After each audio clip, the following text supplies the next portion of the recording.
Mm-hmm. So it's feelings for this weekend. We're going to talk about some games that we like that have zero statistical anomalies. There's no real research done. All It's heart. just we'll talk about some games and talk about how we feel. But it's a great segue into our first segment, Michael, because we're going to talk about how you feel about a topic. Now, as much as we try not to talk about the fact that I'm a Steeler fan and you are a Ravens fan. Yeah. Today you wore a shirt, and what shirt are you wearing there, buddy? That's the MVP shirt, right? Yes, sir. The Baltimore Ravens Color Rush, 100-year anniversary, Lamar Jackson. Wow. 100-year anniversary. It's the 100-year NFL anniversary. I think that was last year. I got this last year. I believe that was the 100-year anniversary. And so all of the jerseys from last year have this little emblem. Okay. Anniversary. Well, that is a really cool shirt. Since you are a Ravens fan, we're going to lead off this show by talking about some new controversy. And it's actually a topic that we've touched upon in our conversations on the show. But Lamar Jackson this week, pretty much, I mean, it's no other way to call it, really. He calls out Greg Roman and the offensive coordinator and the offensive game plan by saying that the other teams are calling out our plays. Yes.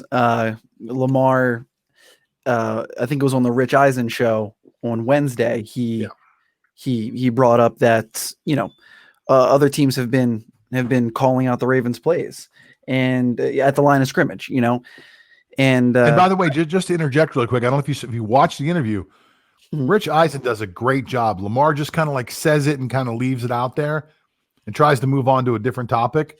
And Rich Eisen does not let it go. He's like, whoa, hang on, back up.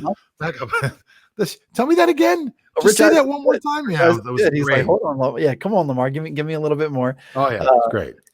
It was, and Rich Eisen, he's one of the best in the business. Now, you call it a controversy, and let's not get ahead of ourselves. So, of course, it's the Ravens, it's Lamar, so everything is blown up and blown out of proportion. I'm not going to say it's a controversy. I mean, quarterbacks and offensive coordinators have bumped heads before in this franchise, in any franchise. I mean, that kind of stuff happens.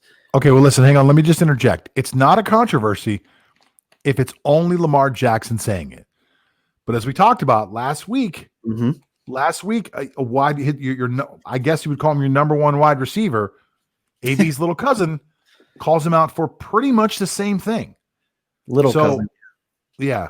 So if you're calling it out once, it's not a controversy. But somebody else calls it out, and the quarterback feels the need to say it out loud. I think you're underplaying the controversy thing here.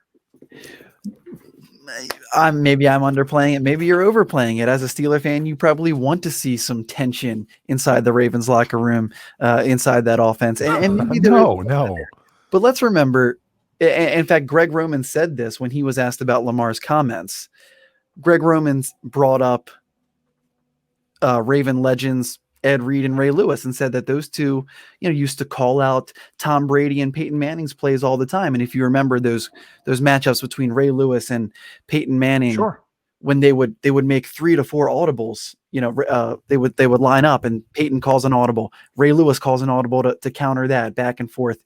So that's just something that I think, NFL players and especially leaders of defenses do. It's a terrible argument. It's a terrible argument by Greg Roman.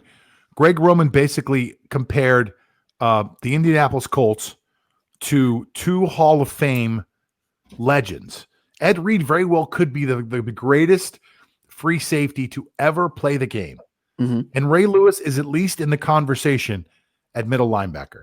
Oh. And not just because they were elite physical talents, but because they had the game above the head better than most players that you'll ever run into now.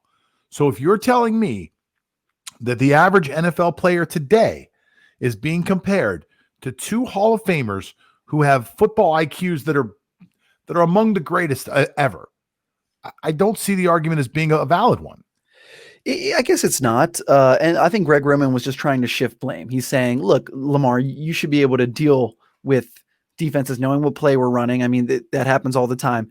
And let's be fair to Darius Leonard, of the Indianapolis Colts. I mean, he is probably the best linebacker in the game today. I'm not saying he's Ray Lewis, of course, but we'll give credit He's where top five. He's top five inside linebacker.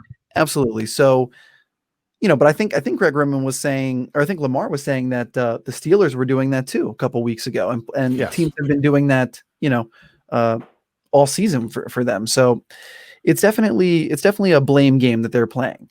And well, look, and when you go back and you want to talk about, again, we both watched that Pittsburgh and Baltimore game. Tony Romo, and Tony Romo is very good at this.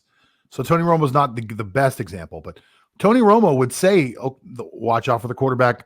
Watch out for the quarterback keeper here. Watch out for the delayed quarterback.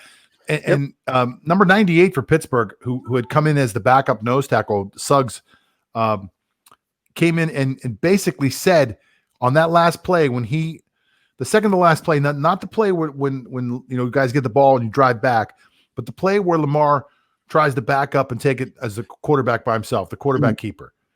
He says, I know that play's coming. So instead of trying to push my man to the backfield, I hold my ground, and I know that if he comes to either side, I can get an arm on him. And he ends up making the play because that rookie knew what was coming. So, look, we can say that so-and-so is the greatest, so-and-so is the best linebacker in the league, but if a rookie basically second or third round or third line pick is in there making that play, you guys are becoming a very predictable team. The Baltimore Ravens are a very predictable team. And at some point, I think, and I've said this before to you, I think it's holding Lamar Jackson back from being Kyler Murray. You won't ever know if he can be Kyler Murray if you won't let him try to be Kyler Murray. Fair point. And it sounds like you're saying Greg Roman is holding Lamar back and holding the Ravens Absolutely. back. And let's remember Greg Roman back with the Buffalo Bills and Tyrod Taylor. Back with San Francisco with Kaepernick and Colin Kaepernick, the same kind of thing where the offense is so dynamic at first, and it's impossible to slow down the speed of those athletic quarterbacks, but then defenses kind of catch on to it, and it becomes a little bit stale, and that's a problem that has followed Greg Roman throughout his career. So it sounds like we're kind of both on the same page here, where if it's Lamar versus Roman, I'm going to have to side with Lamar. Harbaugh's going to have to side with Lamar. I know the Ravens fan base, everyone's going to side with Lamar. So if you're Greg Roman, this looks bad. This looks bad for Greg Roman. And as much as he wants to shift the blame and say that, it's on Lamar and Lamar can audible when he wants, blah, blah, blah. Really, he's going to need to figure something out, or he's going to be without a job, because Lamar's not losing his job. Well, let me just wrap it up by saying this. If you notice this, these young quarterbacks at some point need to have an offensive coordinator that believes in them enough that they're willing to take the training wheels off.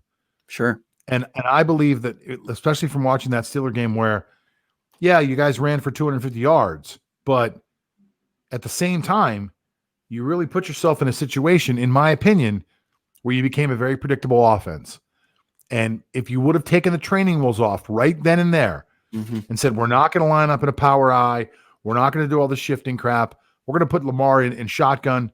We're going to go 5 wide, and we're going to blow your mind because you're not ready for this. And I think it would have taken teams 3, 4, 5, 6 weeks to get ready for it. And then if you got to spend that amount of time practicing and getting ready for 5 wide, and you go back to power eye, I just think it's going to really expand Lamar's ability to become a better quarterback and be the superstar that he's supposed to be.